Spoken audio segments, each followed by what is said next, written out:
یسوع مسیح آپ سے ایک سوال پوچھنا چاہتے ہیں۔ امیجن کریں کہ یسوع مسیح آپ کے سامنے کھڑے ہیں اور آپ سے ایک سوال پوچھ رہے ہیں کہ تم مجھ سے کیا چاہتے ہو کہ میں تمہارے لیے کیا کروں؟ تو آپ کا جواب کیا ہوگا؟ پیسہ، صحت، کامیابی یا دل کا سکون؟ اس کا جواب کمنٹس میں ضرور بتائیے گا۔ انجیل مقدس میں یسوع مسیح نے یہی سوال ایک شخص سے کیا۔ یسوع مسیح جانتے تھے کہ اسے کیا چاہیے، پھر بھی انہوں نے پوچھا کہ تم کیا چاہتے ہو کہ تمہارے لیے کیا کیا جائے؟ یسوع مسیح چاہتے ہیں کہ آپ اپنے دل کے حالات خدا کو بتائیں، اپنے دل کی آرزو خدا کو بتائیں۔ آپ اپنی دعاؤں میں صرف اپنی ضرورتیں نہ بتائیں بلکہ اپنے دل کے حالات بھی بتائیں کہ آپ کیسا محسوس کرتے ہیں، کیونکہ جب دل بدل جاتا ہے تو زندگی بھی بدلنا شروع ہو جاتی ہے۔ جو آپ سے سوال پوچھا گیا ہے اس کا دل سے سوچ کر جواب دیجیے گا اور خدا پر بھروسہ رکھیں تو خدا ہم کو ضرور برکت دیں گے۔ آمین۔ اس چینل کو ضرور فالو کیجیے گا اور لائک بھی کیجیے گا اس ویڈیو کو۔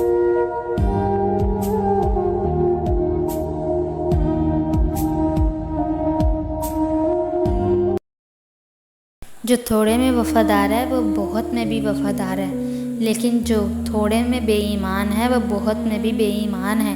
یہ تعلیمات ہمیں یسوع مسیح نے دی ہے۔ ہم اکثر خدا سے بڑی چیزیں مانگتے ہیں، بڑی کامیابی، بڑے معجزات۔ ہم سوچتے ہیں جب ہمارے پاس زیادہ ہوگا تو تب ہم خدا کی خدمت کریں گے، جب میرے پاس وقت ہوگا تو تب دعا کریں گے، جب حالات بہتر ہوں گے تو تب جا کر میں خدا کا شکر کروں گا۔ لیکن یسوع مسیح نے سکھایا کہ وفاداری بڑی چیزوں سے شروع نہیں ہوتی بلکہ چھوٹی چھوٹی چیزوں سے شروع ہوتی ہے۔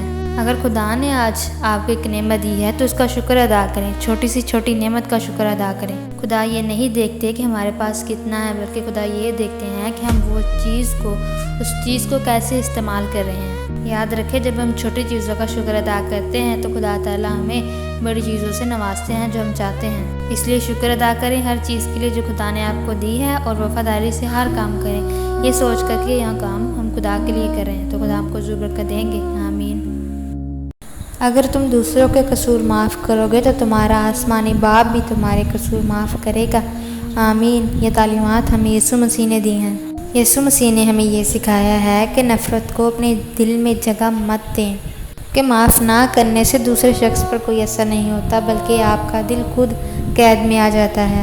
بدلہ، غصہ، نفرت کی قید، یہ سب ہمیں نقصان پہنچاتے ہیں، لیکن جب ہم معاف کرتے ہیں تو سب سے پہلے ہمارا دل آزاد ہو جاتا ہے۔ شاید معاف کرنا آسان نہ ہو، لیکن یسوع مسیح نے کبھی یہ نہیں کہا کہ ہر مشکل کام آسان ہوگا، بلکہ یسوع مسیح نے ہمیں صبر، معافی، محبت اور رحم کا راستہ دکھایا ہے، کیونکہ بعض اوقات شفا اس وقت شروع ہوتی ہے جب ہم دوسروں کو معاف کرتے ہیں۔ لہٰذا ایک دوسرے کو معاف کریں، ایک دوسرے کی غلطیوں کو نظر انداز کریں۔ جب ہم خدا کے حکموں پر عمل کریں گے تو ہمارا خدا ہم کو ضرور برکت دے گا۔ آمین۔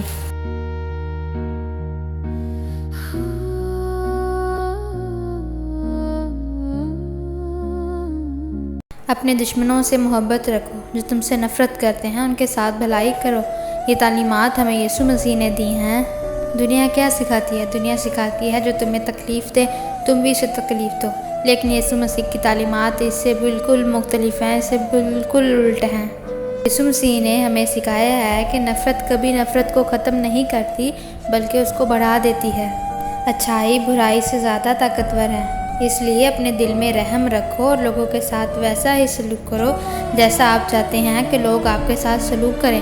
اس لیے آپ لوگوں کے ساتھ نرم دل رہیں، چاہے کوئی آپ کو کتنی بھی تکالیف دیں، کتنی بھی پریشانیاں دیں، کیونکہ سکون بدلے میں نہیں ہے بلکہ معاف کرنے میں ہے۔ جب آپ معاف کرتے ہیں تو آپ اپنے آپ میں ایک سکون محسوس کرتے ہیں، ایک راحت محسوس کرتے ہیں جو بدلہ لینے میں نہیں ہوتی۔ لہٰذا لوگوں کو معاف کریں، ایک دوسرے کا خیال رکھیں، خداوند ہم کو ضرور برکت دیں گے۔ آمین۔ ایک نوجوان اپنوں کے ہاتھوں بیچ دیا گیا، اندھیری قید میں ڈال دیا گیا جہاں کوئی سننے والا نہیں تھا۔ دن گزرتے گئے لیکن وہ شخص یہ بات نہیں بھولا کہ خدا اس کے ساتھ ہے۔ وہ شخص حضرت یوسف ہیں۔ حضرت یوسف قید کے اندر مایوس نہیں ہوئے۔ پھر ایک دن وہی حضرت یوسف بادشاہ کے سامنے کھڑے تھے۔ کچھ ہی لمحوں میں ان کے حالات بدل گئے، قیدی سے عزت اور اختیار تک پہنچ گئے۔ یاد رکھیں اگر آج بھی آپ اندھیرے میں ہیں تو یہ آپ کا انجام نہیں ہے، یہ صرف ایک مرحلہ ہے، کیونکہ خدا قید کو محل میں بدلنے کی طاقت رکھتا ہے۔ لہٰذا صبر کریں، یقین کریں، آپ کی کہانی بھی ختم نہیں ہوئی۔ خدا آپ کو بڑے کاموں کے لیے تیار کر رہا ہے، خدا آپ کو صبر دے رہا ہے۔ لہٰذا ہمیں ہر حال میں خدا پر بھروسہ رکھنا ہے تو خدا تعالیٰ ہمیں ضرور برکت دیں گے، ضرور برکتوں سے نوازیں گے، آمین۔ خداوند آپ سب کو، آپ کے پورے گھرانے کو، میرے پورے گھرانے کو، مجھ کو برکت دے، آمین۔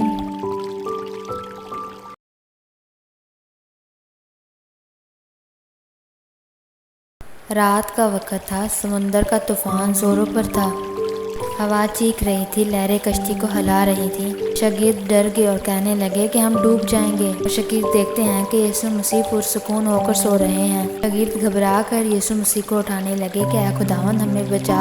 یسوع مسیح اٹھتے ہیں اور ہوا کو حکم دیتے ہیں کہ تھم جا، طوفان کو کہتے ہیں کہ رک جا، اور اچانک سب پرسکون ہو گیا۔ پھر یسوع مسیح نے شاگردوں سے کہا کہ تمہارا ایمان اتنا کم کیوں ہے؟ آج بھی آپ کی زندگی میں مسائل آ سکتے ہیں، طوفان آ سکتا ہے، ڈر آپ کو ہلا سکتا ہے، لیکن یاد رکھیں جس کے ساتھ یسوع مسیح ہے اسے دنیا کی کوئی چیز نہیں ڈرا سکتی۔ بس ایمان رکھیں، شک نہ کریں، خدا پر بھروسہ رکھیں پورے ایمان کے ساتھ۔ ایمان رکھنے سے آپ کی زندگی کا طوفان بھی ختم ہو سکتا ہے، ہیلیلویا۔ ایمان رکھنے سے خداوند ہمارے مسائل کو ضرور ختم کریں گے، آمین۔ خداوند آپ سب کو، آپ کے پورے گھرانے کو، میرے پورے گھرانے کو، مجھ کو برکت دے، آمین۔